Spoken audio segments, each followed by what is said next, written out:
Here's a little section from an article that I saw on MSNBC. The big mystery, why do we laugh?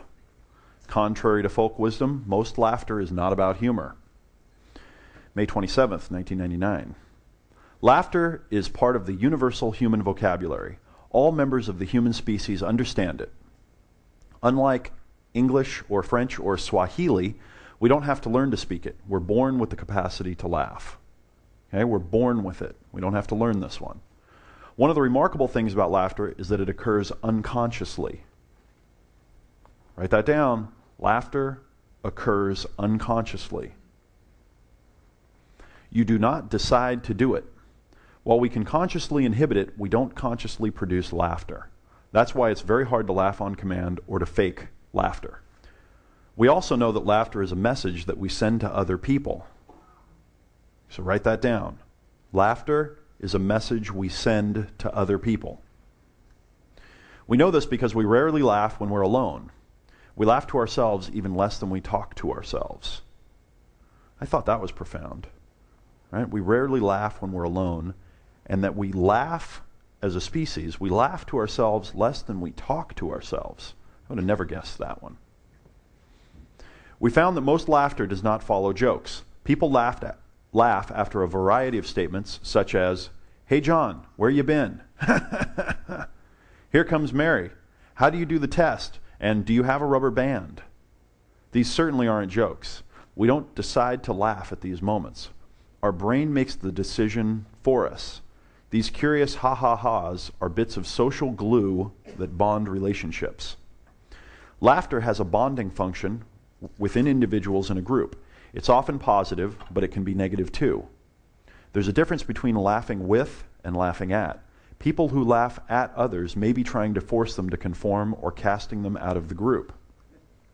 Here's an interesting book. It's called The Barmaid's Brain by Jay Ingram. And it's a bunch of this fruity stuff that I like to read about, okay? Behavior and science and what have you. I'm going to do a little reading from it. I'm starting in the middle of a sentence, so just pick it up with me. The UCLA group suggests that a joke, the resulting feeling of mirth, and the act of laughter are all stations along a neural network in the brain. While normally the joke comes first, it is possible to produce the laughter first, which then triggers the rest of the network. So think about that for a moment. A joke, the resulting feeling of mirth, and the act of laughter are all stations along a neural network in the brain. While normally the joke comes first, it is possible to produce the laughter first, which then triggers the rest of the network. Like the feelings?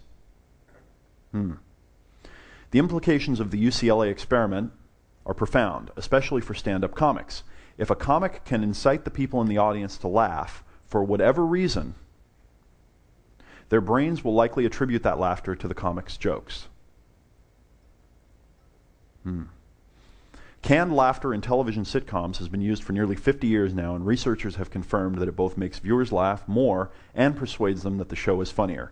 Two quite different conclusions. Robert Provine has suggested that our brains might contain laughter detectors that are linked more or less directly to laughter generators, so that hearing laughter would make us laugh even in the absence of anything funny. You notice sometimes when I say something stupid and I don't get a laugh, I say, "Give me some courtesy laughter." Right? It's kind of funny because when everybody laughs, then they laugh at everyone laughing, and it kind of grows for a little bit. It's great because then they actually go back in their minds and they think what I said was funny. See, I thought that was funnier than it was. All right, give me some courtesy laughter. All right. All right, did you hear what happened? Everybody did a little courtesy laughter, and then it died down, and then everyone laughed at the courtesy laughter. It's interesting, isn't it? Now, if you've heard me do "give me some courtesy laughter" before, I just found this very interesting. I didn't expect this, but I guess I should have.